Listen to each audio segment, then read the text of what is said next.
தொடர்ந்து வந்து அந்த படத்தையே நான் வரவிடாமல் பண்ணிடுவேன் அப்படிங்கிற ஒரு உணர்வு தான் இதில் இருக்குது. ஏதோ ஒரு வகையில் ஜனநாயகன் குழு வந்து உங்களை காயப்படுத்தியிருக்குன்னே வச்சுங்களேன். அதற்கான கோபத்தை நீங்கள் எவ்வளவு நாள் செலுத்துவீங்க, எத்தனை முறை செலுத்துவீங்க? தேர்தலுக்கு முன்னாடி இந்த படம் வந்துருச்சுன்னா ரொம்ப நல்லா இருக்குமேலாம் தோணுச்சு. இன்னொன்று அவர் வந்து அவ்வளோ ஒரு நல்ல படத்துக்கே சரியாக ஒத்துழைப்பு கொடுக்கலன்னு தகவல் வருது. அனிருத் இருக்கிற பிஸிக்கு நீங்கள் அவர்கிட்ட போனீங்கன்னா நினச்ச நேரத்துக்கு அந்த படத்தை கொண்டு வர முடியாது. என்னதான் தனுஷ் வந்து அனிருத்தோட நண்பராக இருந்தால் கூட அனிருத் வந்து ரொம்ப பிஸியாக இருக்கார். இல்லை, சிவகார்த்திகேயனை பொறுத்தளவுக்கு அவர் ரொம்ப சீக்கிரம் ஜெயிக்கணும்னு நினச்சது தான் காரணம். ஒருத்தர் ஓவர்டேக் பண்ணிட்டு வரணும்னு நினச்சி ஒரு வேலை செய்யும்போது நீங்கள் யாரை ஓவர்டேக் பண்ணணும்னு நினைக்கிறீங்களோ அவருடைய ரசிகர்கள்லாம் திறந்து நிற்கிறான்.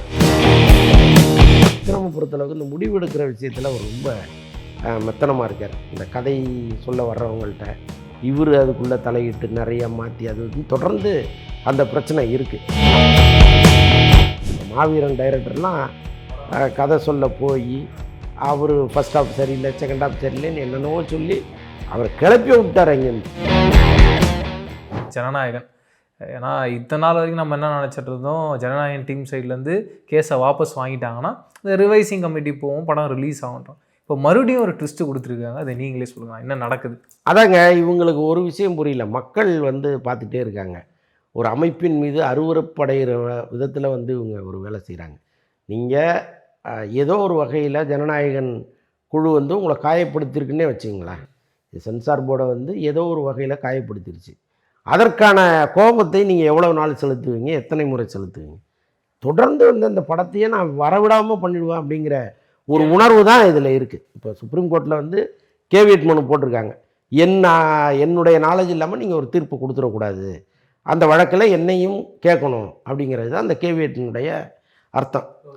அப்போது இவங்க வந்து சென்னை 2 நீதிபதிகள் அடங்கிய பெஞ்ச் ஹைகோர்ட்டில் மீண்டும் நீங்கள் தனி நீதிபதிகிட்ட போங்கன்னு ஒரு தீர்ப்பு சொல்லிட்டாங்க. இப்போ தனி நீதிபதி என்றைக்கு அதை லிஸ்ட் போடுறாங்கன்னு தெரியல, அது தாமதமாகிட்டே இருக்குது. இப்போ இவங்களுக்கு என்னென்னா இந்த தேர்தல் தேதி அறிவிக்கிறதுக்கு முன்னாடி நம்ம படத்தை கொண்டு வந்துடணுங்கிற பதட்டத்தில் இருக்காங்க. இப்போ கேவிஎன் வந்து சென்னையில் தான் இருக்கார். அவர் வந்து தொடர்ந்து இது தொடர்பாக பேசிகிட்டே இருக்கார். ஒரு புறம் வழக்கறிஞர்களோட, இன்னொரு புறம் சம்மந்தப்பட்டவர்களோடலாம் தொடர்ந்து பேசிகிட்டே இருக்கார். இப்போ சென்சார் போர்டுக்கு என்ன பயம்னா, ஒரு புறம் வந்து இந்த பேச்சுவார்த்தை நடத்திட்டு இன்னொரு புறம் இவங்க சுப்ரீம் கோர்ட்டுக்கு போயிட்டா என்ன பண்ணுறது அப்படின்னு அவங்க முந்திக்கிட்டு அங்கே ஒரு கேவியட் போடுறாங்க. இப்போ இவர் சுப்ரீம் கோர்ட் போகிற ஐடியாவில் இருக்காரானே நமக்கு தெரியாது, போகாமல் கூட இருக்கலாம். இப்போ நாளைக்கு தனி நீதிபதி வழக்கு விசாரணைக்கு வரும்பொழுது அவங்க எடுக்கும் பொழுது நாங்கள் வாபஸ் வாங்கிக்கிறோங்க, நாங்கள் சென்சார் போர்டோடைய எங்கள் பிரச்சனைகளை நாங்கள் தீர்த்துக்கிறோங்கிற அளவுக்கு தான் ஒரு மனநிலை இருக்குது. ஆனாலும் சென்சார் போர்டில் இருக்கிற அதிகாரிகளுக்கு யாரோ தவறான தகவலை கொடுத்தாங்களா அல்லது உண்மையே அதுதானா நமக்கு புரியல. அவங்க வந்து சுப்ரீம் கோர்ட் போவாங்க, நீங்கள் எதுக்கு முன்னாடி அங்கே போய் ஒரு கேவியட் போடுங்கன்னு சொல்லி வச்சுருக்காங்க. இப்போ அங்கே போய் போட்டிருக்காங்க. அதான் எனக்கு வந்து ஒரு படத்தை எவ்வளவு தூரம் இவங்க துன்பப்படுத்தணுமோ அவ்வளோ தூரம் துன்பப்படுத்துகிறாங்க. ரொம்ப ஆச்சரியமாக இருக்குது. ஏன்னா இந்த நாட்டில் கேள்வி கேட்க வேண்டிய விஷயங்கள் எவ்வளோ இருக்குது, கண்ணுக்கு தெரிந்து எவ்வளவோ அவலங்கள் நடந்துகிட்டே இருக்குது. அதற்கெல்லாம் எந்த நீதிமன்றமும் தானாக முன் வந்து ஒரு வழக்கு எடுத்ததாக நம்ம பார்க்கவே இல்லை. எந்த அமைப்பும் தானாக முன்வரவும் இல்லை. இப்போது ஒருத்தர் ஒரு தொழில் செய்கிறார், அவர் பண்ண தவறு என்ன? ஒரு 500 கோடி இங்கே வந்து ஒரு 1000 குடும்பத்தை வாழ வைப்பாரு. அரசியல் இருக்கலாம், ஒரு நடிகருக்கு அரசியல் இருக்கலாம், அதுக்கு அவர் என்ன பண்ணார்? நீங்கள் அந்த நடிகரை என்ன பண்ணணுமோ அதை பண்ணுங்க. அரசியல் களத்தில் உங்களுக்குன்னு வாக்கு இருக்குது, நீங்கள் அங்கே போய் அவரை பற்றி பேசுங்க, அவர் லாயக்கு இல்லாதவர்னு சொல்லுங்கள், அது உங்களுடைய பிரச்சனை. அதை விட்டுட்டு ஒரு திரைப்படத்தை கையில் எடுத்துக்கிட்டு அதை வரவிடாமல் பண்ணுவேங்கிறது ரொம்ப வருத்தமாக இருக்குது. இது வந்து நாளைக்கு எல்லா நடிகர்களுக்கும் நடக்கும். இன்னைக்கு விஜய்க்கு நடக்குது, நாளைக்கு எல்லாருக்கும். ஆனால் யாருமே அதை பற்றி பேச மாட்டாங்களேண்ணா. அதுதான் இவங்க எல்லாமே இது எனக்கு இல்லை அந்த பிரச்சனைன்னு ஒதுங்கி போகிறாங்கல்ல, ஒவ்வொருத்தரும் சஃபர் ஆக போகிறாங்க. நடக்குதே இல்லையா பாருங்க. அண்டு தேவயானி அவர்களுடைய ஹஸ்பண்ட் அவர் மீண்டும் ஒரு சர்ச்சைக்குரிய இன்டர்வியூ கொடுத்துருக்காரு. என்ன சொல்கிறாருன்னா, அமரன் படம்லாம் வந்து இதுக்கு முன்னாடி சிவாஜி சார் ஒரு படம் நடிச்சிருந்தார், அந்த படத்தோட ரீமேக் தாங்க அது, சாய் பல்லவி இல்லைன்னா அந்த படம் ஓடியே இருக்காது அப்படின்ட்டு. ஜெயிலர் படம் நான் ஃபஸ்ட் ஹாஃப் வரைக்கும் தான் பார்த்தேன், செகண்ட் ஹாஃபில் இருந்து வந்துட்டேன்னு. அதுக்கு அந்த பத்திரிகையாளர் கேட்குறாரு, சார் படம் நல்லா கலெக்ட் ஆச்சுங்க, ப்ளூ ஃபிலிம் கூட தான் நல்லா கலெக்ட் ஆகுது அப்படின்ற மாதிரி சொல்கிறார். இப்படி எல்லாரையுமே வெறும் இப்போ இருக்க இயக்குநர்கள்னு கிடையாது, இதுக்கு முன்னாடி மகேந்திரன் சாராக இருக்கட்டும், பாரதி ராஜா அவர்களாகட்டும், யாருடைய படங்கள் பார்த்தாலும் அவருடைய விமர்சனங்கள்ன்றது பயங்கரமாக இருக்குது. ஆனால் கடைசியில் ஒன்று சொன்னார்னா அது எல்லாரும் ஷாக் ஆகிட்டாங்க. என்ன சொல்கிறாருன்னா, கங்குவா படம் ரொம்ப நல்ல படம், அதுலேருந்து சீன்லாம் ரொம்ப ஃப்ரெஷ்ஷாக இருக்குது அப்படின்ற சொல்லியிருக்கேன். யார் சார் நீங்கள், ஒன்றுமே புரியலையே சார் அப்படின்ற மாதிரி ஆடியன்ஸ் ஷாக் ஆகிட்டாங்க. உங்களுடைய ரெஸ்பான்ஸ்? இல்லை, நீங்கள் சொன்ன மாதிரி அவர் கங்குவாவை வந்து உயர்த்தி மற்ற படங்களை தாழ்த்தி பேசும்போது அவர் மீது நமக்கு ஒரு பரிதாபம் தான் வருது. பாவம், ஏதோ படம் பார்க்க தெரியாமல் பார்க்குறாரா? ஏன்னா அவரே ஒரு இயக்குனர், அவருடைய படமும் ஒன்று வெற்றி படமாக இருக்குது.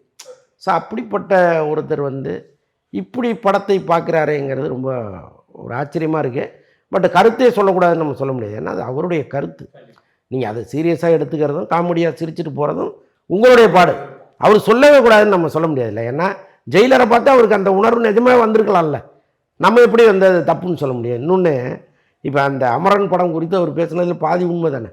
ஆமாம், சாய் பல்லவிக்காக அந்த படத்தை பார்க்கலான்னு சொன்னார்ல, கண்டிப்பாக அதான உண்மை. கரெக்ட். சாய் பல்லவியினுடைய நடிப்பு வந்து அற்புதமான நடிப்புங்கிறத எழுதாத ஒரு பத்திரிகை சொல்லுங்களேன். அப்போ அவர் சொன்னதில் பாதி உண்மை. இன்னொன்று வந்து ஏற்கனவே சிவாஜி நடித்த ஒரு படம்ங்கிறது இருந்துட்டு போட்டுமே. நான் பார்க்கல அந்த படத்தை, நீங்களும் பார்க்கல. கண்டிப்பாக நான் பார்த்துருக்கேன். அப்போ அடுத்த தலைமுறை பார்த்துட்டு போட்டுமே, அமரன்கிற பேரில் வேறொரு படத்தை பார்க்கட்டுமே. ஸோ அதனால் அவர் சொல்கிறதுக்கு மாற்றுக்கருத்துக்கள் நம்மகிட்ட இருக்குது, அது வேற. ஆனால் அவரை கருத்தே சொல்லாதீங்கன்னு சொல்வதற்கு நம்ம யாருக்குமே உரிமை கிடையாது. அது அவருடைய கருத்து. சம்மந்தப்பட்டவர்கள் பார்த்துட்டு அவருக்கு ஃபோனில் பேசுவாங்க, என்ன சார் இப்படி சொல்லிட்டீங்கன்ட்டு. ஒன்றும் இல்லை, இப்போ டூடுன்னு ஒரு படம் வந்துச்சு, பிரதீப் ரங்கநாதன் நடித்த படம். அதில் வந்து மமிதா பைஜு கேரக்டர் வந்து தவறாக சித்தரிக்கப்பட்டிருக்குன்னு பாக்யராஜ் சொல்கிறார். ஆமாம், அந்த இன்டர்வியூ பார்த்தேன் நான். பார்த்தீங்களா, அந்த படம் வந்து ஒரு மிகப்பெரிய ஹிட்டு படமாக மாதிரி 100 கோடி வசூல் பண்ணிடுச்சு. ஆனால் பாக்யராஜ் சொல்கிறதுல தப்பு இருக்கா? கிடையாது. மிக சரியான கருத்தை அவர் சொல்கிறாரு. இன்னொன்று, ஒரு திரைக்கதை மன்னன் அவர், ஒரு கேரக்டர் இப்படி தான் இருக்கணும்னு அனலைஸ் பண்ணி சரியான ஒரு விஷயத்தை அவர் சொல்கிறாரு. ஆனால் இன்னைக்கு இருக்கிற 2K கிட்ஸோ ஜென்சி கிட்ஸோ அதை ஏற்றுக்க மாட்டாங்க, ஏற்றுக்காது. ஆனால் அவர் சொன்ன கருத்து தப்பா சரியா? கரெக்டு தான், அவ்வளோதான். ராஜகுமார் விஷயத்திலேயே அதுதான். அவர் ஒரு கருத்து சொல்கிறாரு, அந்த கருத்து சிலருக்கு பிடிக்காமல் இருக்கலாம், சிலருக்கு பிடிச்சிருக்கும், அது அவருடைய கருத்து. கங்குவா ஃபேன்ஸ் அந்த மாதிரி யாராவது அவ்வளோதான் அட்ராக்ட் பண்ணலாம், அவ்வளோதான். புரியுதுண்ணா. அண்டு ஐஸ்வர்யா ராஜேஷ் அவர்களும் ரீசெண்டாக ஒரு இன்டர்வியூவில் என்ன சொல்கிறாங்கன்னா, எனக்கும் வந்து இந்த மாதிரியான பாலியல் சிண்டல்கள்லாம் நடந்திருக்கு. நான் வந்து ஒரு வாட்டி ஒரு ஃபோட்டோகிராஃபரை மீட் பண்ணும்போது அவர் வந்து என் பாடியை பார்க்கணுன்ற மாதிரி சொல்கிறாரு, ஒரு தப்பான ட்ரெஸ் எல்லாம் கொடுக்குறாருன்றதை முன்வைக்கிறாங்க. இந்த கருத்து இப்போ சோஷியல் மீடியா ஃபுல்லாக பயங்கர பரவலாக போயிட்டுருக்குண்ணா. இப்போ ஏற்பட்ட சம்பவம் அவங்களுக்கு நடந்திருக்கலாமா? நீங்கள் என்ன நினைக்கிறீங்க? அது நடந்திருக்கும், கட்டாயமாக நடந்திருக்கும். ஏன்னா இங்கே வந்து ஃபோட்டோகிராஃபர்ஸ் நிறைய பேர் இருக்காங்க, அதற்காக உயிரையே கொடுத்து இவர்கிட்ட நம்ம ஃபோட்டோ எடுத்தால் வாழ்க்கையிலே நாம் பண்ண பெரிய புண்ணியம் அதுதான் நினைக்கிறவங்கெல்லாம் இருக்காங்க. மிகப்பெரிய புகைப்பட கலைஞர்கள்லாம் நமக்கு வந்து ஒரு வாய்ப்பு கொடுத்துட மாட்டாங்களான்னு ஏங்குகிற பல நடிகைகள் இங்கே இருக்காங்க. ஸோ அப்படி இருக்கும் பொழுது இந்த மாதிரி புகைப்பட கலைஞர்களுக்கு கொஞ்சம் இன்ஃப்ளூயன்ஸ் பண்ணணும்லாம் தோணும். அது எல்லாருக்கும் இருக்குமானா கிடையாது, யாரோ ஒருவருக்கு இருக்கலாம். அது மாதிரி ஒருவரை இவங்க வாழ்க்கையில் மீட் பண்ணியிருக்கலாம். அது வந்து அன்னைக்கு அவங்க சொல்ல முடியாமல் மனவேதனைப்பட்டு இன்றைக்கி சொல்கிறாங்க. அது வந்து ஆனால் எந்த பயனும் இல்லை. அதனால் ஒன்று அவர் யாருன்னு சொல்லி பொது வெளியில் அவரை நீங்கள் வெளியில் சொல்லணும், அல்லது அடுத்து வர்ற இந்த தலைமுறைக்கு இப்படியெல்லாம் ஃபோட்டோகிராஃபர் இருக்காங்க, பார்த்துங்க, ஜாக்கிரதையாக இருந்தீங்கன்னா அது ஒரு சொல்லியிருக்கணும். என் வாழ்க்கையில் இப்படி நடந்திருக்கு அப்படின்னு அவங்க சொல்கிறது வந்து அந்த காயம் ஆறலைங்கிறது தான் காமிக்கிறதே தவிர அதை தாண்டி வேற ஒன்றும் இதில் நடந்துட போகிறது இல்லைல்ல. ஓகே. அண்டு ரீசெண்டாக எல்லா கட்சிகளும் ஒரு அட்வர்டைஸ்மெண்ட் மாதிரி ரெடி பண்ணிகிட்டு இருக்காங்கன்னா, அப்படி டிஎம்கேல வந்து ஒரு அட்வர்டைஸ்மெண்ட் வருது. அதில் வரும்பொழுது ஒருத்தங்க டீச்சராக நடிக்கிறாங்க. அவங்கள பார்த்தோன்னே நம்ம ஆளுங்க எங்கேயோ இந்த முகத்தை நம்ம எங்கேயோ டெய்லி ராத்திரி பார்த்துருக்கோமேன்ற மாதிரி ஃபீல் பண்ணியிருப்பாங்க போல். டக்குன்னு எடுத்து பார்த்தா அவங்க வந்து ஒரு சோஷியல் மீடியாவில் இன்ஃப்ளூயன்சராக இருக்காங்க, பயங்கர ஆபாசமான வீடியோலாம் அவங்க போடுறாங்க. அது அவங்களுடைய ஸ்டைலாக இருக்குது, அது எதுவும் தப்பு கிடையாது. பட் இவங்க எப்படி இந்த ஒரு அட்வர்டைஸ்மெண்ட் உள்ள வந்தாங்க? தொடர்ந்து இப்படிப்பட்ட ஆட்களாக வந்து செலக்ட் பண்ணி போடுறாங்களா? இதுக்கு பின்னாடி ஒரு டீம் இருக்கான்னு சொல்லிட்டு சோஷியல் மீடியாவில் வெளுத்து வாங்குறாங்க. இதை நீங்கள் பார்த்துருப்பீங்கன்னு நினைக்கிறேன்னா உங்களுடைய கருத்து? இதுக்கு கட்சிக்கு என்ன சம்மந்தம்? இல்லை, இப்போ கட்சி தலைமையாக சொல்லுது இவங்களை கூட்டுவாங்கன்னு, அப்படி கிடையாது. அந்த அட்வர்டைஸ்மெண்ட் டீம் யாரும் இல்லை. இப்போ பல இயக்குநர்கள் இங்கே வந்து அடுத்து வாய்ப்பு இல்லாமல் சுற்றிட்டு இருக்காங்க. இப்போ அவங்களுக்கு வந்து படம் பண்ணுற வாய்ப்பும் இருக்காது, சீரியலும் பண்ண முடியாது. ஸோ அப்படிப்பட்டவர்கள் இது பண்ணுற விளம்பர படங்களை எடுத்து தரேன்ட்டு கமிட் ஆவாங்க. அது எல்லா கட்சியிலையுமே கமிட் ஆகுறாங்க. இப்போ ஏடிஎம்கேவுக்காக படம் எடுத்து கொடுக்குறவங்க இருக்காங்க, திமுகவுக்காக படம் எடுத்து கொடுக்குறவங்க இருக்காங்க, விஜய்க்காக படம் எடுத்து கொடுக்குறவங்களும் இருப்பாங்க இல்லையா? அப்போ இவங்களுக்கு தெரிந்தவர்கள் யாரெல்லாம் இருக்காங்களோ அவங்கள உள்ளே கொண்டு வரணும்னு நினச்சி கொண்டு வராங்க. இப்போ சமீபத்தில் வந்து ஒரு இது பார்த்தேன், ஒரு தமிழக அரசு வந்து ஒரு விழிப்புணர்வு வீடியோ, அதில் திடீர்னு பார்த்தா எனக்கு தெரிஞ்ச ஒரு ஆள் வந்துட்டு போகிறாரு. இவர் எப்படா இதுக்குள்ளே வந்தார் அப்படின்ட்டு அவருக்கு ஃபோன் பண்ணி கேட்டால் அந்த டைரக்டர் என் ஃப்ரெண்டுங்க, ரொம்ப நாளாக அவர்கிட்ட கேட்டுக்கிட்டு இருந்தேன், டக்குன்னு இதை கூப்பிட்டாரு அப்படின்னு அவர் சொல்கிறார். அப்போ இந்த பெண்மணி அங்கே வந்ததுக்கு கட்சி காரணம் கிடையாது, அந்த இயக்குனர் காரணமாக இருப்பார், அவ்வளோதான். இதை இவ்வளோ பெரிய விஷயமா கொண்டு போகிறதுல எந்த அர்த்தமும் கிடையாது. சும்மா அவரை இப்போ திமுகவை பிடிக்காதவர்கள் ஒரு பக்கம் அதை பேசுவாங்க, இன்னொரு பக்கம் பாருங்கள், நாம் தமிழர் கட்சியில் ஒரு பெண்மணிக்கு வாய்ப்பு, ஒரு திருநங்கைக்கு தேர்தலில் நிற்கிறதுக்கு வாய்ப்பு கொடுக்குறாங்க. அந்த திருநங்கை ஏதோ ஒரு ரீல்ஸ் போட்டிருக்காங்க, ஏதோ ஒரு பாட்டுக்கு, இந்த காவாலா பாட்டுக்கு டான்ஸ் ஆடி போட்டிருக்காங்க. எந்நேரமும் ஒருத்தர் வந்து இந்த சமூகத்தை பற்றியே நினைச்சிட்டு இருக்க முடியுமா? அது எப்படி? அவங்களுக்கு அவுட்லெட் கிடையாது, அவங்களுக்குன்னு ஒரு சந்தோஷம் இருக்கும் இருக்குல்ல. பல இல்லத்தரசிகள் வந்து அவங்களுக்கு வந்து எவ்வளவோ ஸ்ட்ரெஸ் இருக்கலாம், குழந்தைகளை பராமரிக்கிறது, கணவரோட போராடுறது, அக்கம் பக்கம் பிரச்சனை எல்லாத்தையும் தாண்டி எங்கேயோ ஒரு இடத்துல ரிலீஃப் இருக்குன்னா ஏதோ ஒரு டான்ஸ் ஆடி ஒரு வீடியோ எடுத்து போட்டு அதை சொந்தக்காரங்க 10 பேர் பார்த்து லைக் போட்டு முடிஞ்சு எல்லாம் போயிருது. காலம் மாறி போச்சு. நீங்க வந்து இன்னும் 30 வருஷத்துக்கு முன்னாடி இருக்க முடியாது. இன்னைக்கு வந்து பாட்டியம்மெல்லாம் ரீல்ஸ் பண்ண ஆரம்பிச்சிருச்சு. ஸோ இப்படிப்பட்ட காலத்தில் அந்த திருநங்கை வந்து ஒரு டான்ஸ் ஆடி இருக்காங்க காவாலா பாட்டுக்கு. அவங்க ஏன் அரசியலில் நிற்கக்கூடாது? என்ன பெரிய கொலை குற்றம் பண்ணிட்டாங்க? அவங்க வச்சு கிழின்னு கிழிக்கிறாங்க. நீங்கள் அரசியல் ரீதியாக அணுகுங்க. இப்போ சீமானுடைய அரசியல் எனக்கு முடியாது, அவர் பேசுகிறது எனக்கு முடியாது. ஆனால் ஒரு வேட்பாளரை அவர் தேர்வு பண்ணியிருக்கிறார், ஒரு திருநங்கைக்கு வாய்ப்பு கொடுக்கணும் அப்படின்னு கொடுக்குறாரு. எந்த கட்சியும் செய்யாத ஒரு விஷயத்தை அவர் செய்கிறார். முடிஞ்சால் பாராட்டுங்க, இல்லைன்னா வாய் மூட்டு போங்க. அந்த இதை கொண்டு வந்து போட்டு தெரியுமா இந்த பொம்பளை யார் தெரியுமா, ஆச்சா போச்சான்னு திட்டிகிட்டு இருக்காங்க. அப்போ யாரும் எந்த வேலையும் செய்ய முடியாது போடுறது, எல்லாத்துலேயும் ஒரு குறையை கண்டுபிடிச்சி இவனே ஜட்ஜ் ஆகிடுறான். ஜட்ஜ் ஆகி 3 மாதம் உனக்கு கடுங்காவல் தண்டனை விதிக்கிறேன்னு எழுதி கொடுத்துட்டு போயிடுறேன். உனக்கு 3 மாதம் ட்ரால். ரொம்ப அபத்தமாக இருக்குது இதெல்லாம் பார்க்கும்போது. அண்டு சிவகார்த்திகேயன் எனக்கு தெரிஞ்சு ஆஃப்டர் அந்த பராசக்திக்கு அப்புறமா அவர் ஒரு பெரிய இடத்துக்கு போவார்னு எல்லாரும் நம்பிக்கிட்டு இருந்தாங்க. ஆனால் அப்படி ஒரு ரிசல்ட் அவருக்கு வரலையோன்னு ஒரு பக்கம். ரெண்டாவது, அந்த பராசக்தி படம் ரிலீஸ் ஆகிறதுக்கு அப்புறமாவே தொடர்ந்து சிவகார்த்திகேயனும் சுதா குங்கராகவும் சண்டை நடந்த மாதிரியான அந்த இன்டர்வியூ கிளிப்பிங்காக இருக்கட்டும், அவங்க வந்து ஏதோ ஒரு ஜாலியாக ஒரு வீடியோ செட்டில் பேசிக்கிட்டு இருக்காங்க. அதில் வந்து சிவகார்த்திகேயன் கொஞ்சம் டென்ஷனான மாதிரி, மேடம் நீங்கள் என்ன மேடம் என் கூடவே இருந்தீங்க, என்னை பற்றி உங்களுக்கு என்ன தெரியும், நானும் அந்த ஸ்கிரிப்ட் ரீடிங்லாம் பண்ணியிருக்கேன்னு சொல்லிட்டு இந்த மாதிரியான வீடியோஸ் தொடர்ந்து சோஷியல் மீடியாவில் வைரல் ஆகிட்டே இருக்கணும். இல்லை, சிவகார்த்திகேயனை பொறுத்தளவுக்கு அவர் ரொம்ப சீக்கிரம் ஜெயிக்கணும்னு நினச்சது தான் காரணம். நீங்கள் ஒருவனுடைய வளர்ச்சி வந்து ரொம்ப இயல்பாக இருந்துச்சுன்னா எந்த உறுத்தலும் இல்லாமல் இருக்கும். ரொம்ப சீக்கிரம் வளரணும், ஒருத்தர் ஓவர்டேக் பண்ணிட்டு வரணும்னு நினச்சி ஒரு வேலை செய்யும்போது நீங்கள் யாரை ஓவர்டேக் பண்ணணும்னு நினைக்கிறீங்களோ அவருடைய ரசிகர்கள்லாம் திறந்து நிற்கிறான். நீ எங்கே சிக்குவ, ஒன்று அடிக்கணும்னு நிற்கிறான். அப்போ அதுக்கேற்ற மாதிரி வந்து இவர் சில விஷயங்கள்லாம் பண்ணுறாரு. அதுதான் இதில் இருக்கிற பிரச்சனை. ஒரு டைரக்டருக்கும் ஒரு ஹீரோவுக்கும் 1000 கான்வர்சேஷன் இருக்கும். அது சரியாக இருக்கலாம், தப்பாக இருக்கலாம். தப்பான்னா படப்பிடிப்பில் நடக்கிற சின்ன சின்ன சம்பவங்கள், தகராறுகள் அதுவாக இருக்கலாம். பட் அதை ரொம்ப சீரியஸாக எடுத்துகிட்டு வந்து சோசியல் மீடியாவில் டிஸ்கஸ் பண்ணுற அளவுக்கு நடக்குதுன்னா நீங்கள் என்ன பண்ணீங்கிறது தான் காரணமாக இருக்குது. அவர் அண்மை கால அவருடைய நடவடிக்கைகள் சரியில்லாமல் போனதனுடைய விளைவு தான் இதெல்லாம். அண்டு அடுத்த படமும் நான் வெங்கட் பிரபு படம்னு சொன்னாங்க. இப்போ அதுக்கு நடுவில் வந்து ராதிகா மேம் இப்போ தாய் கிழவின்னு ஒரு அந்த படத்தோட இயக்குனர்ன்றாங்க. இல்லை யார் நான் பண்ண போகிறாங்க? ஆமாம், இந்த தாய் கிழவி இயக்குனர் தான் பண்ண போகிறதா சொல்கிறாங்க. வெங்கட் பிரபு படம் கொஞ்சம் தள்ளி போகுது. அதுக்கு தயாரிப்பு நிறுவனமும் ஒரு காரணமாக இருக்குதுன்னு வச்சிங்களேன். அந்த படம் வந்து ஒரு சயின்ஸ் ஃபிக்ஷனுங்கிற மாதிரி சொல்கிறாங்க. ஸோ அதற்காக நிறைய முன் தயாரிப்புகள்லாம் உங்களுக்கு தேவைப்படுது. ஸோ அதனால் கொஞ்சம் நேரமும் தேவைப்படுறதுனால நீங்கள் நடுவில் ஒரு படம் பண்ணிட்டு வாங்கன்னு கூட வெங்கட் பிரபு சொல்லியிருக்காரு போல இருக்கு. ஸோ அதனால் இந்த தாய்க்கிழவி நீங்கள் மேக்கிங் ஆஃப் அந்த தாய்க்கிழவி மேக்கப் பார்த்தீங்கன்னா அல்டிமேட்டாக இருக்குது. ஒரு சூப்பரான டைரக்டர் உருவாகிட்டு இருக்காரு தெரியுது அப்படிங்கிறத நம்மளால் புரிஞ்சுக்க முடியுது. இன்னொன்று, அந்த படம் பார்த்துட்டு ஏகப்பட்ட பாராட்டுகள். படம் பார்த்தவங்க வந்து இப்போ ஒரு நல்ல படம் வந்து திரைக்கு வரதுக்கு முன்னாடியே மெல்ல கசிய ஆரம்பிச்சிடும்.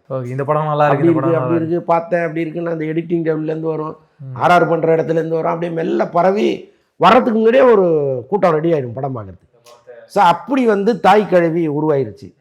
அப்போ சிவகார்த்திகேயன் சும்மா விடுவார், அவரே தயாரித்த ஒரு படமாச்சு அது. அப்போ நீங்கள் வாங்க நம்ம ஒரு படம் பண்ணிவிடுவோம், குறுகிய காலத்தில் ஒரு படம் பண்ணிடுவோம் அப்படிங்கிற நல்ல விஷயம். அப்படிப்பட்ட டைரக்டர்களை தேடி பிடிச்சி வாய்ப்பு கொடுக்கறது மிகப்பெரிய விஷயம். சிவகார்த்திகேயன் அந்த அளவுக்கு நம்ம பாராட்டலாம். அண்டு சுதா குங்கரா அவர்கள் வந்து ஜெயம் ரவி வச்சு ஒரு லவ் சப்ஜெக்ட் பண்ண போகிறாங்கன்ற மாதிரி பேசுகிறாங்க. இது எந்த அளவு உண்மை? சுதா குங்கரா இப்போ ஒரு ஃபெயிலியர் கொடுத்துட்டாங்க. இப்போ அவங்க இம்மிடியட்டாக அவங்கள நிரூபிச்சாக வேண்டிய ஒரு கட்டாயம் இருக்குது. அதனால் வாய்ப்பு இருக்குது. அது இன்னும் உறுதியாக தெரியல, பட் வாய்ப்பு இருக்குது. அண்ட் ஜெயம் ரவி அவர்களை பொறுத்த வரைக்கும் நான் அந்த கராத்தே பாபு அப்படின்ற படம் அந்த ட்ரெய்லர் ரிலீஸ் ஆனோடனே இன்னும் அந்த படத்து மேலே எதிர்பார்ப்புன்றது கொஞ்சம் அதிகரிச்சிருக்குண்ணா. நீங்கள் அதை பார்த்துருப்பீங்க, உங்களுக்கு அது எப்படின்னா? சூப்பராக இருந்துச்சு. எனக்கு நிஜமாகவே வந்து தேர்தலுக்கு முன்னாடி இந்த படம் வந்துருச்சுன்னா ரொம்ப நல்லா இருக்குமேலாம் தோணுச்சு. இன்னொன்று அவர் வந்து அவ்வளோ ஒரு நல்ல படத்துக்கே சரியாக ஒத்துழைப்பு கொடுக்கலன்னு தகவல் வருது. கிட்டத்தட்ட அந்த ஒரு 14-15 நாள் ஷூட்டிங் அவரை வச்சு எடுக்க வேண்டியது இருக்குது. ஏதோ சிக்கல் சொல்கிறாங்க. அவர் சரியாக ஒத்துழைப்பு கொடுக்கல. கனிஷா வந்து பயங்கரமாக இன்ஃப்ளூயன்ஸ் பண்ணி அவரை ஷூட்டிங்க்கே அனுப்ப மாட்டேங்கிறாங்க. அவங்க ஏன் இதுக்கு இன்ஃப்ளூயன்ஸ் பண்ணுறாங்க? படம் நடிக்க ஏதோ பிரச்சனையாகி போச்சுன்னு சொல்கிறாங்க. ஸோ அதனால் பாருங்கள், ஒரு நல்ல படம் இவ்வளோ பேர் பேசுகிறோம். அந்த படத்தினுடைய ட்ரெய்லரை பார்த்துட்டு அவ்வளோ பேர் பேசுகிறாங்க. அப்போ வெற்றி முக்கியம்னு ஒருத்தர் நினைக்கணும்ல. பாவம் அவருக்கு என்ன சிக்கலோ? ஒருத்தருக்கு ஒரு ப்ராப்ளம் தான். இப்போ கமல் சாரும் ரஜினி சாரும் சேர்ந்து நடிக்கிற படம் ஜெயிலருக்கு அப்புறமா நெல்சன் வரப்போறாருன்றத சொல்கிறாங்க. இது எந்த அளவுக்கு உண்மைனா, இது ஓவராலாக கதையை ஒரு சொல்லிட்டாரா இல்லை இன்னும் ஒரு டிஸ்கஷன் மாதிரி தான்? எல்லாமே கம்ப்ளீட்டாக முடிஞ்சுது. ஆக்சுவலாக நெல்சனை பொறுத்தளவுக்கு இப்போ அனௌன்ஸ் பண்ணாதீங்க. ஏன்னா ஒரு பெரிய படம் வருவதற்கு முன்னாடி அனௌன்ஸ் பண்ணிங்கன்னா மக்களுடைய பார்வை முழுக்க இதுக்கு வந்துடும். அந்த படத்தை கண்டுக்க மாட்டாங்கங்கிறதுனால இது வந்து லோகேஷ் கனகராஜுக்கு நடந்துச்சு. ஒரு படம் அண்டர் ப்ரொடக்ஷனில் இருக்கும்போது லியோவை அறிவித்தாங்க. அது வந்து பெரிய இதாக போச்சு. அது முந்தைய படத்தை கொஞ்சம் கீழே இறங்கிருச்சு அது. ஸோ அது மாதிரி வந்து ஆயிடக்கூடாது அப்படிங்கிறதுல இவர் தெளிவாக இருக்கார். ஸோ அதனால தான் இப்போ அறிவிக்காதீங்க அப்படிங்கிறாரு. ஃபோட்டோ ஷூட்லாம் இந்த வாரம் எடுக்கிறாங்க. ரஜினி கமலை வச்சு ப்ரோமோ ஷூட்டிங்லாம் நடக்குது. ஓகே. அண்டு இதுக்கு முன்னாடி சொல்லும் போதுன்னா இவங்க கமலும் ரஜினியும் சேர்ந்து நடிக்கிற படம் ஒரு ஜாலியான படமாக இருக்கணும் அப்படின்ற மாதிரிலாம் பேசிகிட்டு இருந்தாங்க. இது ஜாலி படமாக இருக்க போதா இல்லை ஆக்ஷன் படமாக இருக்க போது? நெல்சனை பொறுத்தளவுக்கு கோலமாவு கோயிலா இப்படி ஆக்ஷன் படமாக அது ரெண்டுமே இருக்கும். அதுதான் இது. அந்த மாதிரி ஒரு படத்தை அவர் உருவாக்கியிருக்காரு. ஒரு ஹியூமர் இருக்கும், அதில் கொஞ்சம் ஆக்ஷனும் இருக்குங்கிற மாதிரி சொல்கிறாங்க. அண்ட் எஸ்ஜே சூர்யானா ரொம்ப நாளாக அந்த கில்லர் அப்படின்ற படத்தை பண்ணணும்னு சொல்லிட்டு இருந்தாரு. முடிச்சிட்டாரா? அது என்ன ஸ்டேஜில் இருக்குது? ஷூட்டிங் போயிட்டு இருக்குன்னு நினைக்கிறேன். ஷூட்டிங் போயிட்டு அது அந்த ஒரு ஒர்க்கில் ஒரு பிஸியாக இருக்கு. ரெண்டு அது எல்ஐகே படம் இந்த February ரிலீஸ்ன்ற மாதிரி சொல்கிறாங்கன்னா அதுதாங்க இப்போ ஜனநாயகன் வந்து எல்லாரையுமே பதட்டப்பட வச்சுருக்கு. இப்போ இந்த கேஸு பிரச்சனை இல்லாமல் போய் ஒரு நல்ல தீர்ப்பு வந்துருச்சுன்னா அவங்க உடனே ரிலீஸ்க்கு வந்துடுவாங்க. அது வருவாங்களா மாட்டாங்களா, நீதிமன்றத்தில் என்ன நடக்கும், எதுவுமே தெரியாமல் படம் ரிலீஸில் எல்லாம் அப்படியே வச்சுருக்காங்க. எனக்கு கிட்டத்தட்ட ஒரு 4-5 லவ் படம் இருக்குண்ணா. இது வித் லவ் இருக்கு, எல்ஐகே இருக்கு, ஒரு கென் கருணாஸ் டைரக்ட் பண்ண யூத் அந்த படம் இருக்கு. பாருங்க, இந்த 3 படத்துக்குமே இண்டஸ்ட்ரியில் பெரிய டாக் இருக்கு. 3மே சூப்பராக இருக்குன்னு சொல்லிட்டு இருக்காங்க. ஓகே. இப்போ வந்ததுன்னா 3 படமே கூட ஹிட் ஆகலாம், ஓடுறதுக்கு வாய்ப்பு இருக்கு. கண்டிப்பா. ஜனநாயகன் வந்ததுன்னா 3மே ஓடாம போகும். கண்டிப்பா. அது எவ்வளவு பெரிய எதிர்பார்ப்பு. மொத்த தியேட்டர் அந்த படத்தை தான் போடும். அந்த பிரச்சனை இருக்கு. இப்போ ரிலீஸ் பண்ணி ஒரு வாரத்தில் அந்த படம் வந்துன்னு வைங்களேன், இவங்க யாருமே வந்து ஃபுல் மீல் சாப்பிட முடியாது. அப்படியே அவசரமாக ஒரு இட்லியை கிள்ளி போட்டு ஓட வேண்டியது. ஸோ அந்த மாதிரி ஆயிரும் நிலைமை. அண்ட் விக்ரம்னா அடுத்து என்ன படம் பண்ண போகிறாரு, என்ன பிளான் பண்ணியிருக்கு? ஏன்னா ரொம்ப நாளாக எந்த ஒரு அனௌன்ஸ்மெண்ட்டுமே இல்லாமல் இருக்குது. இந்த 64வது படம் பண்ண போகிறோன்னு ஒரு அனௌன்ஸ்மெண்ட் கொடுத்தாங்க, அதுக்கப்புறமா எந்த அப்டேட்டும் இல்லாமல் இருக்குது. அதாங்க விக்ரமை பொறுத்தளவுக்கு இந்த முடிவு எடுக்கிற விஷயத்தில் அவர் ரொம்ப மெத்தனமாக இருக்கார். இந்த கதை சொல்ல வர்றவங்கள்ட்ட இவர் அதுக்குள்ளே தலையிட்டு நிறைய மாற்றி அது தொடர்ந்து அந்த பிரச்சனை இருக்குது. இப்போ மாவீரன் டைரக்டர்லாம் கதை சொல்ல போய் அவர் ஃபர்ஸ்ட் ஹாஃப் சரியில்லை, செகண்ட் ஹாஃப் சரியில்லைன்னு என்னென்னவோ சொல்லி அவரை கிளப்பி விட்டார் அங்கேருந்து. ஸோ அந்த மாதிரி இருந்தீங்கன்னா எப்படி இன்னும் வந்து இன்னும் எத்தனை படம் விக்ரம் ஹீரோவை பண்ண முடியும் இல்லையா? இப்போ இந்த வருடங்கள் ஓடிட்டு இருக்குங்கிற எண்ணமே இல்லாமல் வர்ற படத்தெல்லாம் போன்னு தள்ளி விட்டுட்டு இருந்தேன். இப்போ ஏதோ வேள்பாரியில் அவர் நடிக்க போகிறாருங்கிற மாதிரி ஒரு தகவல் போயிட்டுருக்கு. அது உண்மையானு தெரில.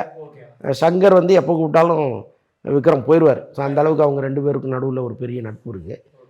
ஒருவேளை வேள்பாரியில் இவர் நடிக்கிறாரா என்னன்னு தெரில. அப்படியே அந்த வேள்பாரின்னு ஆரம்பித்தாலும் அதில் ஒரு 5 வருஷம் போயிருமே. அதுக்கப்புறம் அதுக்கு நடுவில் எந்த படமும் பண்ண முடியாது. 5 வருஷம் அதை எடுப்பதற்கு வாய்ப்பு இல்லை. ஏன்னா இன்றைக்கி கொஞ்சம் டெக்னாலஜி வளர்ந்துருக்கு, ஏஐ வந்துருச்சு, அந்த மினியேச்சர் அது இதுன்னு போட்டு எதையா ஒன்று சீக்கிரம் முடிச்சுடுவாங்க. அண்ட் அஜித்தோடைய அடுத்த படம்னா ஏதாச்சும் ஒரு வருஷத்துக்கு மேலே பேசிட்டோம்னு நினைக்கிறேன். ஆமாம், ஆரம்பிக்க போகிறாருன்னு இதோ வந்துருச்சுன்னு மாதிரி அந்த கார்த்தி சார் சொல்லல, லக்ஷ்மி வந்துருச்சு வீட்டு மேலே வந்துருச்சு, ஆனால் நடக்கவே மாட்டேங்குது. காரணம் என்னன்னா, காரணம் வந்து அஜித் கேட்குற சம்பளம் தான். அந்த சம்பளத்தை கொடுப்பதற்கு எந்த தயாரிப்பாளரும் முன் வரலை. அதனால தொடர்ந்து தள்ளி போயிட்டே இருக்குது. இப்போ மைத்ரி மூவி மேக்கர்ஸ்கிட்ட ஒரு பேச்சுவார்த்தை நடத்திட்டு இருக்காங்க. ஏற்கனவே குட் பேட் அக்லியில் வந்து ஒரு 40 கோடிக்கிட்ட அவங்களுக்கு லாஸு. அப்போ திரும்பவும் படம் பண்ணணும்னா அவங்க எப்படி அந்த சம்பளத்தை கொடுத்து பண்ணுவாங்க? ஸோ அது ஒரு சிக்கல் இருக்குது. இவங்க ஆனால் வேறு வழி இல்லை, எந்த தயாரிப்பாளரும் அஜித்தை வைத்து படம் பண்ணால் முன் வரல. ஸோ அப்படிப்பட்ட சூழ்நிலையில் ஒன்று அவரே சொந்த படம் எடுக்கணும், அதுக்கு வாய்ப்பு இல்லை. அதனால் இப்போ மைத்திரிகிட்ட தொடர்ந்து பேச்சுவார்த்தை நடத்துகிறாங்க. ஆனால் பிப்ரவரிலேயும் ஷூட்டிங்னு அவர் சொல்லிட்டார். அண்டு சாய் அபியங்கர் வந்து D55 வர்றாரு அப்படின்றது அஃபீஷியலாக அனௌன்ஸ் பண்ணியிருக்காங்க. இது எப்படி நடந்தது, என்ன காரணத்தால சாய் அபியங்கர் இந்த படத்துக்குள்ள வர்றாரு? இல்லைங்க, அனிருத் இருக்கிற பிஸிக்கு நீங்கள் அவர்கிட்ட போனீங்கன்னா நினச்ச நேரத்துக்கு அந்த படத்தை கொண்டு வர முடியாது. என்னதான் தனுஷ் வந்து அனிருத்தோட நண்பராக இருந்தால் கூட அனிருத் வந்து ரொம்ப பிஸியாக இருக்கார், பயங்கர டைட்டாக போயிட்டுருக்கார். அவருடைய அந்த இதுவே லைனப்பே ரொம்ப நிறையா இருக்குது. அது இல்லாமல் அவருடைய வெளிநாட்டு கான்செப்ட்லாம் நிறையா ஃபிக்ஸ் பண்ணி வச்சுருக்காரு. ஸோ அதனால் அவர் யார் போனாலும் ஒரு 6 மாதம் கழித்து பாட்டு கொடுப்போம் பரவாயில்லையான்னு கேட்குறாங்க. ஸோ அதனால் பல பேர் அங்கே போகிறதே தயங்குறாங்க. இப்போ அனிருத் இல்லைன்னா அந்த இடத்துல வந்து பொண்ணை வைக்கிற இடத்துல பொண்ணைத்தானே வைக்கணும். அதனால் சாய் அபியங்கரை வைக்கிறாங்க. அண்டு சாய் அபியங்கரை பொறுத்த வரைக்கும் நான் அவர்கிட்டே எல்லாமே ஒரு பெரிய படம் லிஸ்ட்டாக இருக்குது. அட்லி படம் பண்ணுறாரு, D55 பண்ணுறாரு, கருப்பு பண்ணுறாரு, ஒரு பெரிய இடத்துக்கு வர்றாரு. இந்த ஒரு ஷார்ட் டைமில் இவ்வளோ பெரிய ரீச் வர்றது இது நல்ல விஷயமா பார்க்குறீங்கனால இல்லை இதுக்கு பின்னாடி அனுபவம் இருக்குல்லங்க. இப்போ அனிருத்தோடு சேர்ந்து ஒர்க் பண்ணவர் தான் அவர். கண்டிப்பாக இப்போ அனிருத்துடைய நிறைய படங்களில் அவர் ஒர்க் பண்ணும் பொழுது அங்கே போகிறவங்க வந்து அவர் மீது இருக்கிற நம்பிக்கையின் அடிப்படையில் அவரை ஃபிக்ஸ் பண்ணுறாங்க. ஸோ அதனால் அவருக்கு அது புது தொழில் கிடையாது. இல்லை திடீர்னு வந்து கீபோர்டு எடுத்தால் தான் அந்த பதட்டம். ஏற்கனவே செஞ்சுட்டு இருந்த வேலையை இன்னொரு ஆஃபீஸில் உட்காந்து செய்ய போகிறார், அவ்வளோதானே. இந்த விஜய் சேதுபதி அவர்கள்லாம் அடுத்து என்ன பிளான் பண்ணியிருக்காரு? ஏன்னா ஒரு பெரிய அனௌன்ஸ்மெண்ட்டாக எதுவும் வரல. இப்போ அந்த காந்தி டாக்கீஸ் பார்த்தோம், அதுக்கப்புறமா எந்த ஒரு விஷயமும் வரல. என்ன நடந்துகிட்டு இருக்கு? இல்லை அவர்கிட்ட போனீங்கன்னா ஒரு டஜன் படத்தை சொல்லுவார். ஸோ அவரை பொறுத்தளவுக்கு அதுதான் ஒரு மனிதன் சும்மா உட்காந்து ஓய்வு எடுத்துகிட்டு இருக்கிறதுல அர்த்தம் இல்லைன்னு நினைக்கிற ஒருத்தர். இன்னொன்று எல்லா வடிவத்திலையும் பொருந்துகிற வாட்டர் மாதிரி அவர் அப்படி ஊற்றுனீங்கன்னா பொருந்திப்பார், அவ்வளோதான். ஸோ அதனால் அப்படி ஒரு குவாலிட்டியான ஒரு மனுஷனெல்லாம் நீங்கள் இண்டஸ்ட்ரியில் பார்க்கவே முடியாது. பெரியவங்க சின்னவங்கன்னு பார்க்காம ஒரு நட்புக்காக ஒரு படம் கொடுக்கறது. ஸோ அது மாதிரி நிறைய லைனப் இருக்குது. அடுத்து அவர் என்ன சொல்ல போகிறாருன்னு பார்ப்போம், வெயிட் பண்ணி பார்ப்போம். ஓகேண்ணா. எஸ்டிஆர்ண்ணா எந்த ஒரு அப்டேட்டும் இல்லாமல் இருக்குது. இந்த வட சென்னை நடக்க போதா இல்லை நின்றுடுச்சா? ஏகப்பட்ட சர்ச்சைகள்லாம் பேசிகிட்டு இருக்காங்க சோஷியல் மீடியாவில். என்னதானா நடந்துகிட்டு இருக்கு? ஒரு ஷெட்யூல் முடிச்சுட்டாங்க, அவங்க திட்டமிட்டபடி ஒரு ஷெட்யூலை முடிச்சுட்டாங்க.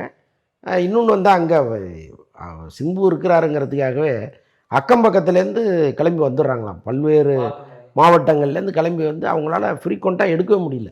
ஒரு ஃபைட் காட்சி அவங்க எடுக்காமலே திரும்பியிருக்காங்க. ஏன்னா அந்த அளவுக்கு கூட்டம், எங்கே ஃப்ரேம் வச்சாலும் மக்கள் கூட்டம், ஒரு ஃப்ரீயாக கத்துறாங்களாம், ஒன்று கத்துறது. ஸோ அதெல்லாம் வந்து அவங்களால ஒரு ஃப்ரீ மைண்டோட ஷூட்டிங்கே எடுக்க முடியல. ஸோ அதனால் சென்னைக்கு வந்து செட்டு போட்டு எடுக்கலாம் அப்படின்னு வந்துட்டாங்க. இப்போ செட்டு ஒர்க்கு நடக்க போகுது. இடையில நான் வெளிநாட்டுக்கு போயிட்டு வரேன்ட்டு அவர் போயிருக்காரு, அவ்வளோதான். அவர் இவங்க ரெடி ஆயிடுச்சுன்னா அவர் வந்துடுவார். அண்ட் இந்த படத்தில் வந்து விஜய் சேதுபதி நடிக்கிறாரு, சமந்தா நடிக்கிறாருலாம் சொன்னாங்க. இவங்கலாம் இருக்காங்களா படம்? சமந்தா கன்ஃபார்ம் ஆகல, பட் விஜய் சேதுபதி இருக்கார். ஓகே. அண்ட் இந்த படத்தோட ஹீரோயின் அப்போ இன்னும் லாக் பண்ணலையா? இன்னும் பண்ணல. பேச்சுவார்த்தையிலே இருக்காங்க. மற்ற போர்ஷன்லாம் எடுத்து முடிச்சிருவோம். அதுக்கப்புறம் அவங்க போர்ஷன் வரும்போது பார்த்துக்கலாம். அது வரைக்கும் நம்ம யார் வேணுமோ பேசலாங்கிற மாதிரி இருக்காங்க. அண்ட் இதுக்கு முன்னாடியே அனௌன்ஸ் பண்ணியிருந்தாருண்ணா அஸ்வத் மாரிமுத்தோட ப்ராஜெக்ட், அதுக்கப்புறம் பார்க்கிங் டைரக்டர் ராம்குமார் ப்ராஜெக்ட், அப்புறம் தேசிங்க பெரியசாமி ப்ராஜெக்ட். இந்த ப்ராஜெக்ட்லாம் எப்படின்னா இன்னும் லைனப்பில் இருக்குங்களா? இருக்கு. பார்க்கிங் டைரக்டர் மட்டும் கொஞ்சம் ஏதோ தள்ளி போகுது போல இருக்கு. அது வேற ஒரு ஹீரோவோட ஒரு ட்ராவல் பண்ண போறாரு. ஓகே. இவங்க 2 பேரும் இருக்காங்க. அஸ்வத் மாரிமுத்தும் இருக்காரு, தேசிங்க பெரியசாமியும் இருக்காரு. ஓகே. இப்போ அந்த படம் யாருக்கிட்டலாம் போறாரு அவர் ராம்குமார்? அது இன்னும் 2-3 கம்பெனி ஏதோ பேசிட்டு இருக்காங்க. ஆமாம், அது இன்னும் உறுதியாக தெரியல. கடைசியானா இப்போ யங் ஹீரோஸாக வந்து நிறைய பேர் வந்துட்டு இருக்காங்க. அது அபிஷன் ஜீவந்தா இருக்கட்டும், கென் கருணாஸ் ஆகட்டும், இவங்க எல்லாருமே ஒரு ஃப்ரெஷ் ஒரு ஆட்களாக உள்ள வராங்க. இவங்க எல்லாருக்கிட்டையுமே காமனாக இருக்கிறது என்னன்னா டேரக்டர்ஸாகவே இருக்காங்கண்ணா. இதுக்கு முன்னாடி காலகட்டம்லாம் வேறு மாதிரி இருந்ததுலாம். ஏதாவது ஒரு படத்தில் வந்து சின்ன கேரக்டர் பண்ணுவாங்க, அதுக்கப்புறம் ஹீரோ ஆவாங்கன்றதை நம்ம பார்த்துருக்கோம். இந்த ட்ரெண்ட் இப்படி மாறி இருக்காங்க, டேரக்டராக இருந்து அப்புறம் ஹீரோவாக மாறுறது. பாண்டியராஜ் இருந்திருக்கிறாரு, பார்த்திபன் இருந்திருக்கிறாரு, எவ்வளோ பேர் இருந்திருக்காங்க. அதெல்லாம் வந்து இன்றைக்கி ஏதோ புதுசாக வர மாதிரி சொல்கிறீங்க. அதெல்லாம் ஒன்றும் இல்லை, காலகாலமாக இருக்கிறது தான். கூடுதல் அட்வான்டேஜ் இது. கை கொடுத்தா சினிமா, அதாவது ஹீரோ கை கொடுத்தா ஹீரோவாக போகிறது, இல்லைன்னா டைரக்டராக மாறிடுறது, அவ்வளோதானே. அதில் என்ன இருக்குது அவங்களுக்கு? அதுதான் 2 திறமையும் கையில் இருக்கும்போது நீச்சல் அடிக்க வேண்டியது தானே. 2 வண்டி, ஒரு வண்டி ஆஃப் ஆச்சுன்னு ஒரு வண்டி எடுத்துகிட்டு போய், அவ்வளோதான். ஓகே. நான் நிறைய இன்ட்ரெஸ்டிங்கான விஷயங்கள் பேசுவோம். மீண்டும் சந்திப்போம். நன்றி.